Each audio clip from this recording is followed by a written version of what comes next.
तमाम साथियों ने कहा, अधिकांश साथियों ने कहा कि भाई लोकसभा से शुरू करो, ज़्यादा बड़ा संदेश जाएगा। हमारे प्रहलाद भाई ने कहा, आलम भाई ने कहा। मैं एक चीज बताता हूं कि पंचायत से क्यों होना चाहिए शुरू। जी, देश भर में 547 लोकसभा की सीटें हैं। एक सीट पर 10 आदमी अगर लड़ता है चुनाव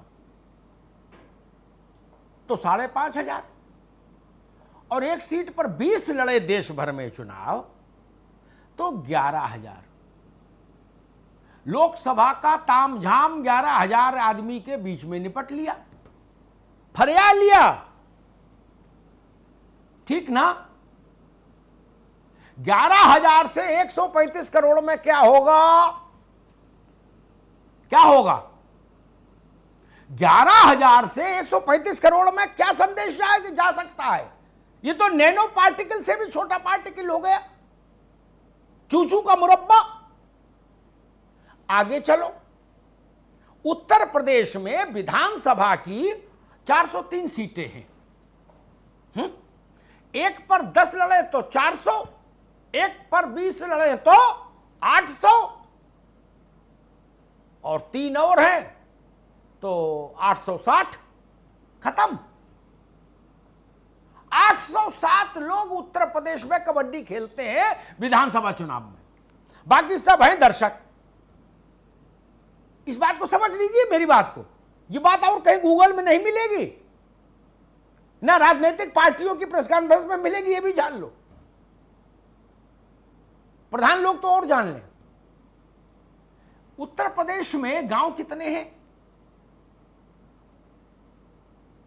पंचायत के 3 लेयर के चुनाव होते हैं हमारे यहां, त्रिस्तरीय व्यवस्था।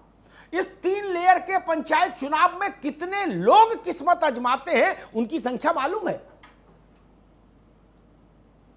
और इसको मैं देश के पटल पर अगर ले जा खड़ा कर दूं तो ग्राम प्रधान का ही 7.5 लाख के करीब लोग आदमी तो ग्राम प्रधान होता है। 7.5 लाख के 7.25 लाख के आसपास तो गांव है। सोचिए वहां कितना आदमी उस प्रक्रिया से जुड़ता है। मैसेज वहां से लाउड जाएगा। पहले मैंने आपको जोड़ के बता दिया, लोकसभा का सारा चूचू का मुरब्बा 20,000 आदमी में आके निपट जाएगा, 11,000 आदमी। और उत्तर प्रदेश विधानसभा का तो 8-10 में निपट लेगा। 20 लोग लड़ रहे हो एक सीट पर, तब सब पर 20 उम्मीदवार भी नहीं मिलते। उससे बड़ा संदेश नहीं जाएगा। बड़ा संदेश यहां से जाएगा। और अगर हमने गांव को, जो हमारे समाज की, हमारी व्यवस्था की जो बेसिक इकाई है, जो बेसिक इकाई भी मैं उसको कहता हूं, और कई बार मैं उसको केंद्र बिंदु भी कहता हूं, आधार भी वही है, नींव भी वही है। अगर इस कोरोना में आर्थिक व्यवस्था को कुछ भी राहत मिली है तो वो गांव से मिली है, खेती से मिली है, वरना सारे सेक्टर तो डूब ही गए। इसलिए मैं कहता हूं, अगर ये सामाजिक बदलाव इस कानून के जरिए गांव में होगा, वो ज्यादा प्रभावी होगा, वहां ज्यादा जरूरत भी है। दोनों ही बातें हैं। और जब हम ये कहते हैं कि इस जात से इसका नुकसान हो जाएगा, उस वर्ग का नुकसान, ऐसा नहीं होगा। वहां भी समझदार लोग हैं, जानते हैं, और राजनीतिक व्यवस्था में अपनी हिस्सेदारी लेने के लिए क्या क्या चीजें, शर्तें हैं, वो शर्तें सबको समझ आ जाएंगी। किसी के लिए ये अबूझ पहेली नहीं होगा, पाइथागोरस की प्रमेय नहीं होगी। और कोई भी जाति, कोई भी धर्म इस राजनीतिक व्यवस्था से अपनी हिस्सेदारी क्यों अलग करेगी? वो उस नियम के भीतर अपने को लाके खड़ा कर लेगा कि भाई ठीक है, 2 संतान ठीक।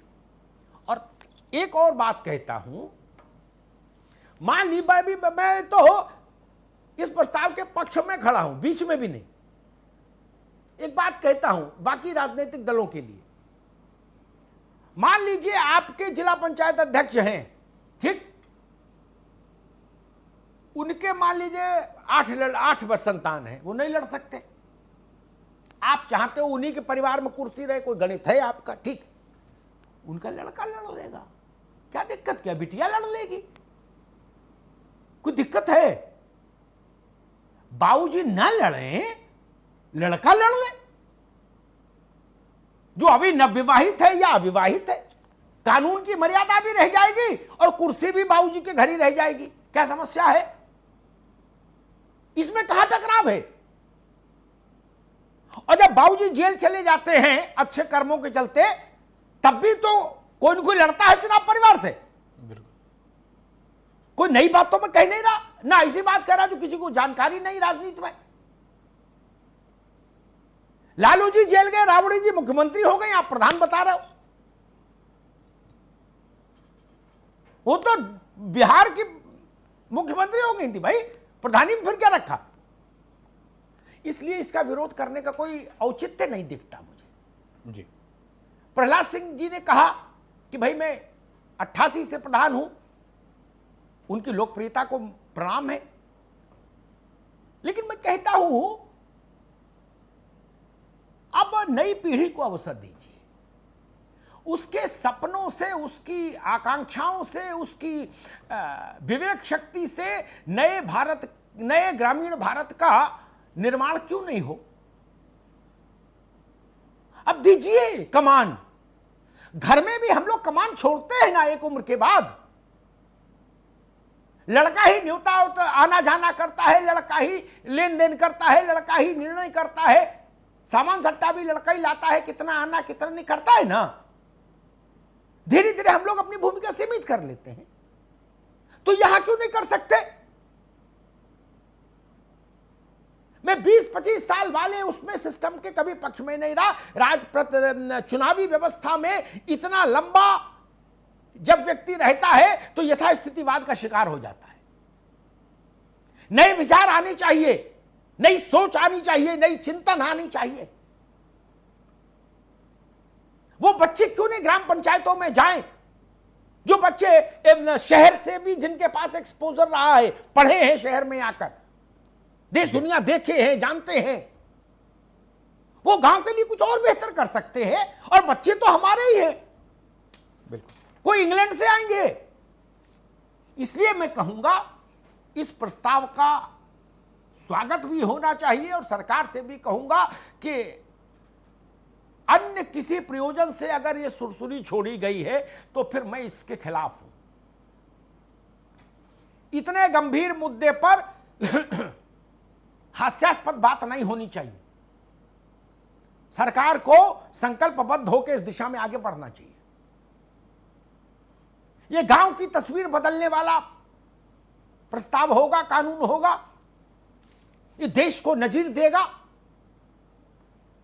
और सबसे बड़ी बात, नई पीढ़ी को आगे आने का एक बड़ा अवसर देगा, जिस बात को यहां अर्जुन ने बहुत अच्छे ढंग से उठाया था। वो नौजवान है,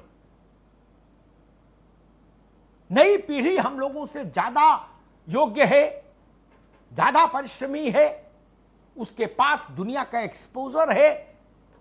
नई पीढ़ी पर भरोसा करना सीखिए जी। गांव और पंचायतें, ये तीनों स्तरों पर नई पीढ़ी को एक बार रास्ता दीजिए इस कानून के तहत। इसलिए मैं नवीन श्रीवास्तव से भी कहूंगा कि अगर ये शोषेबाजी है तो ये कदम खराब है, फिर ऐसा, फिर ठीक नहीं जी। ये प्रतिबद्धता होनी चाहिए आपकी सरकार की, और ये लागू होना चाहिए। धन्यवाद।